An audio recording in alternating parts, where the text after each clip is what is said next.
그날에 내가 말하기를 야훼여 주께서 전에는 내게 노하셨사오나 이제는 주의 진노가 돌아섰고 또 주께서 나를 안위하시오니 내가 주께 감사하겠나이다 할 것이니라. 보라, 하나님은 나의 구원이시라. 내가 신뢰하고 두려움이 없으리니 주 외에는 나의 힘이시며 나의 노래시며 나의 구원이심이라. 그러므로 너희가 기쁨으로 구원의 우물들에서 물을 기르리로다. 그날에 너희가 또 말하기를 야훼께 감사하라. 그의 이름을 부르며 그의 행하심을 만국 중에 선포하며 그의 이름이 높다 하라. 야훼를 찬송할 것은 극히 아름다운 일을 하셨음이니 이를 온 땅이 알게 할지어다. 시온의 주민아 소리 높여 부르라. 이스라엘의 거룩하신 이가 너희 중에서 크심이니라 할 것이니라. 아멘.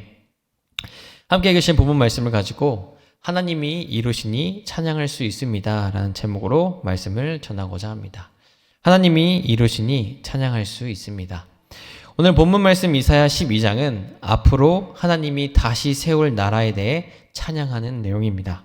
11장에서 말씀하신 것처럼 이스라엘의 남은 자들이 돌아와 사는 곳, 이리와 어린 양이 함께 살며 젖먹는 아이가 독사의 굴에 손을 넣어도 상함이 없는 평화의 나라에 대해 찬양하는 내용이다라는 겁니다.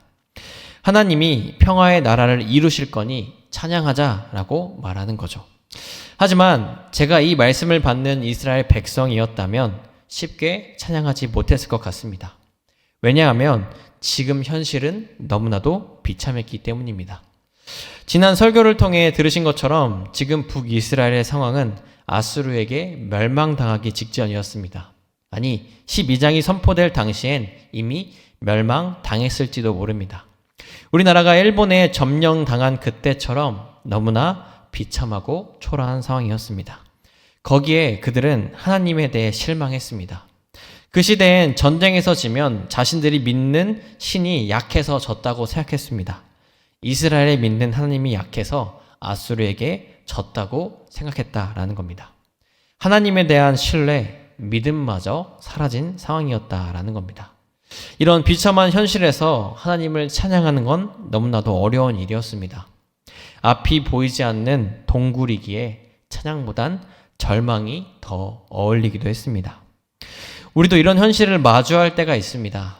하나님을 믿고 있지만 지금 눈앞에 있는 내 상황이 너무 비참해 보일 때가 있습니다.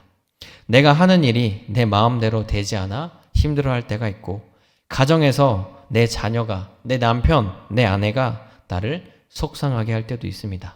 또 내 몸이, 내 마음이 상처받고 상해서 너무나 아플 때도 있습니다. 동굴 같은 현실에 찬양보단 곡소리가 나올 때가 있다는 겁니다. 그럼에도 하나님은 선지자를 통해 찬양하라고 말씀하십니다. 이스라엘아, 시온의 주민아, 나의 백성들아, 소리 높여 부르라. 너희 가운데 계신 하나님은 참으로 위대하시다. 이렇게 찬양하라 했습니다. 왜 선지자는 이렇게 찬양하라고 했을까요? 이러한 비참한 상황 속에서도 왜 찬양하라고 하셨을까요?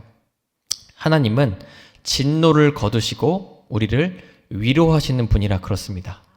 우리의 삶을 동굴에서 터널로, 비참한 모든 현실을 가장 빛나는 삶으로 변화시키는 분이 하나님이다 라는 겁니다. 오늘 본문 말씀 1절에 그 이야기가 잘 나와 있습니다. 성경 가지고 계신 분들은 함께 읽어봤으면 좋겠습니다. 1절 말씀입니다. 그날에 내가 말하기를 야훼여 주께서 전에는 내게 노하셨사오나 이제는 주의 진노가 돌아섰고 또 주께서 나를 안위하시오니 내가 주께 감사하겠나이다 할 것이니라. 아멘. 이 구절을 조금 더 쉽게 나온 새 번역 성경을 보면 이렇게 나옵니다. 제가 읽어드리겠습니다. 그날이 오면 너는 이렇게 찬송할 것이다. 주님, 전에는 주님께서 나에게 진노하셨으나 이제는 주님의 진노를 거두시고 나를 위로하여 주시니 주님께 감사드립니다. 아멘. 하나님이 진노를 거두시고 나를 위로하시기에 주님께 감사드립니다. 주님을 찬양합니다. 라고 말하는 겁니다. 사실 하나님은 이스라엘 백성들을 보며 참 오래 참으셨습니다. 이스라엘의 수많은 배신에도 다 눈 감아 주시며 이스라엘 백성들을 돌봐주셨기 때문입니다. 이집트 포로에서 나와 광야 생활할 때 이스라엘 백성들이 했던 수많은 불만과 분노를 하나님은 다 받아주셨습니다. 또 가나안 땅에 정착해서 우상 숭배하고 자기들끼리 싸워 두 나라로 갈렸지만 다른 나라의 위협을 다 막아주셨습니다. 이스라엘이 막 나갈 때마다 벌을 주신 게 아니라 선지자들을 보내 다시 돌아오면 용서하겠다고 말씀하셨습니다. 못난 백성이지만 내 백성이니까, 내 자식이니까 끝까지 품고 가셨다라는 겁니다. 오늘 본문 말씀도 그렇습니다. 비록 너희가 돌아오지 않아 진노했지만 이제는 진노를 거두고 너희를 위로하겠다 말씀하십니다. 내가 너희를 위해 평화의 나라를 다시 세울 것이니 다시 찬양하라 말씀하십니다. 하나님이 이루시니 찬양하라 라고 말씀하셨다라는 겁니다. 우리에게도 그렇습니다. 하나님은 우리에게 진노하시는 분이 아니라 우리를 위로하시는 분입니다. 우리 모두가 아는 것처럼 우리는 사실 진노의 자식들이었습니다. 하나님보다 나와 세상을 더 섬기는 죄인입니다. 하나님을 다시 만나기엔, 하나님께 예배드리고 기도하기엔 너무나도 부족한 사람들이었다라는 겁니다. 그러나 하나님은 이런 우리가 안쓰러우셨습니다. 못난 죄인이지만 내 백성이니까, 내 자식이니까 포기하지 않으셨습니다. 그래서 자신이 직접 이 땅에 내려오시기로 합니다. 자신이 직접 이 땅에 내려와 우리의 모든 죄를 감당하시기로 하십니다. 하나님이신 예수님이 이 땅에 내려와 십자가에서 목숨 바쳐 우리를 사랑하시기로 결정하셨다라는 겁니다. 우리는 이 사랑이 있기에 진노의 자식이 아니라 사랑의 자녀가 되었습니다. 진짜 하나님의 사랑받는 자녀가 되었다라는 겁니다. 하나님은 우리에게 진노하시는 분이 아니라 위로하시는 분이다라는 겁니다. 자신의 목숨을 바쳐서 우리를 사랑하실 만큼, 이스라엘 백성의 수많은 배신을 다 받아주실 만큼 포기하지 않고 위로하시는 분이 하나님이다라는 겁니다. 이런 하나님이기에 지금 내 현실이 우울해도, 너무나 비참해도 다시 찬양할 수 있다라고 말하는 겁니다.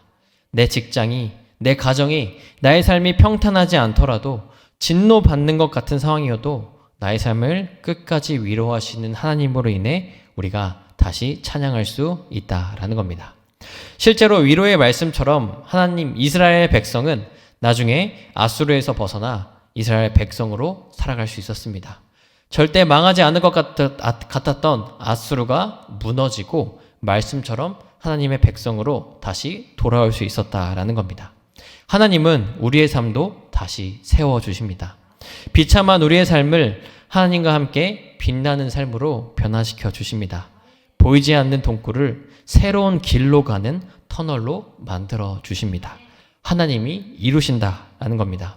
우리 모두가 우리의 삶을 끝까지 위로하시는 하나님을 의지하며 부족하지만, 초라하지만 찬양하는 삶, 하나님이 세우실 새 날을 소망하는 삶 살아가시길 주님의 이름으로 소망합니다. 그렇다면 마지막입니다. 어떻게 하면 우리가 위로하시는 하나님을 끝까지 붙들 수 있을까요? 보이지 않는 동굴을 새로운 터널로 만들어주시는 하나님을 끝까지 의지할 수 있을까요? 그건 우리가 기다리는 겁니다. 위로의 하나님께 기도하며 기다려야 된다는 겁니다. 왜냐하면 하나님의 위로는 기다림을 통해 완성되기 때문입니다.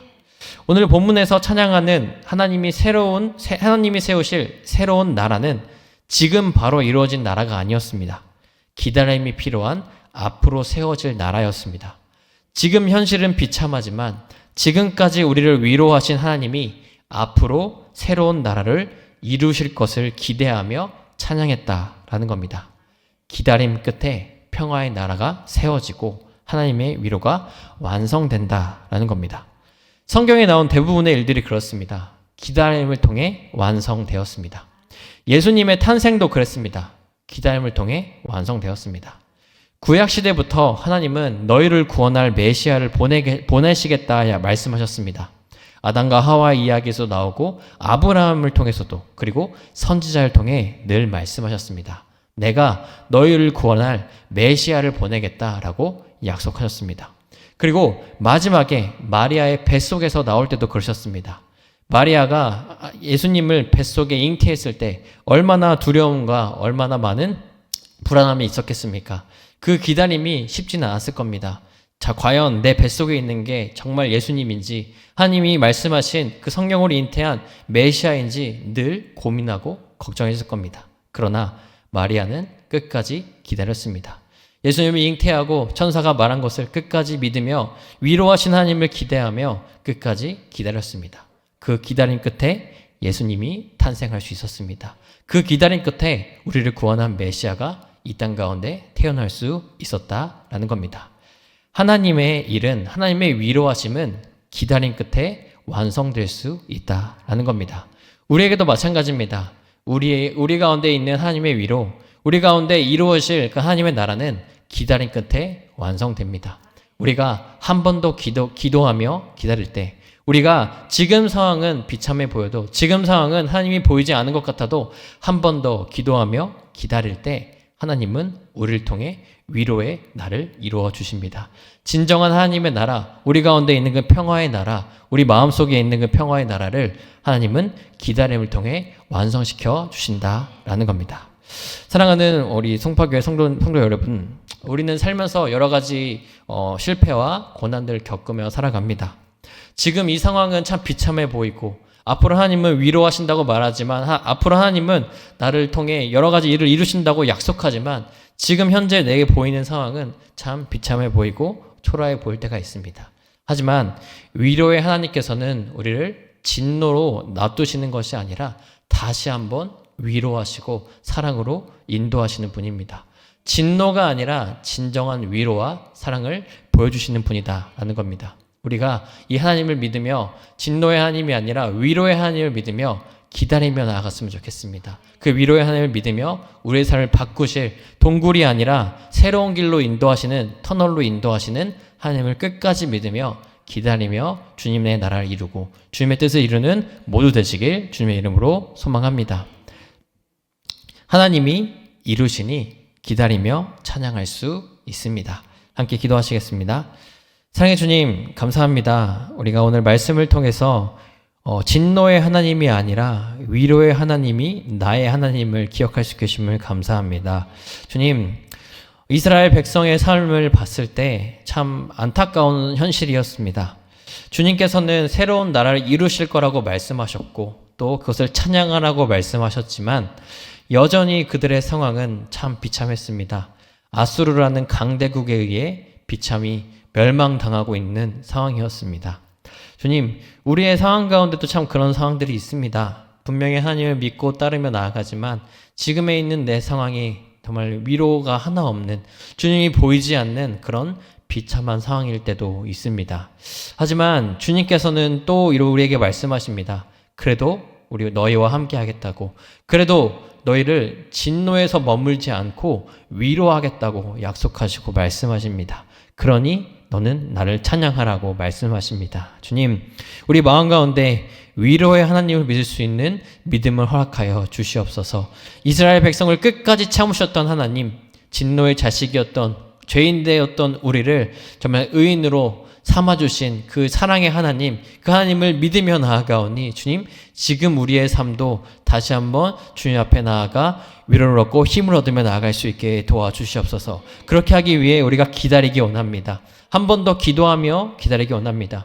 위로의 하나님이 나를 가장 좋은 길로 인도하심을 기도하며 믿으며 나아가오니 그 기다림 가운데 주님의 뜻을 이루어 주시옵소서. 더 이상 동굴이 아닌 새로운 길로 인도하시는 터널로 우리의 삶을 인도하시고 보호하여 주시옵소서. 그 하나님을 믿고 나아가오니 오늘도 우리의 삶 가운데 역사하셔서 우리의 삶을 인도하시고 버틸 힘, 다시 한번 오늘 하루를 살아갈 힘을 얻으며 나아가길 원합니다. 주님, 우리 삶을 인도하여 주시옵소서. 정말 우리가 가지고 다니는 기도 제목들 여전히 보이지 않습니다. 여전히 동굴 같아 보여서 이 기도 제목이 정말 이루어질지 잘 모르겠습니다. 하지만 주님, 주님께서는 우리의 모든 마음과 우리의 모든 상황을 아신다고 말씀하셨으니 더 이상 진노가 아닌 위로 가운데 함께하여 주시옵소서. 위로 가운데 우리의 마음을 위로하시고 위로 가운데 우리의 삶을 회복시켜 주시옵소서. 모든 것 주께 맡겨드리며 예수님의 이름으로 기도합니다. 아멘.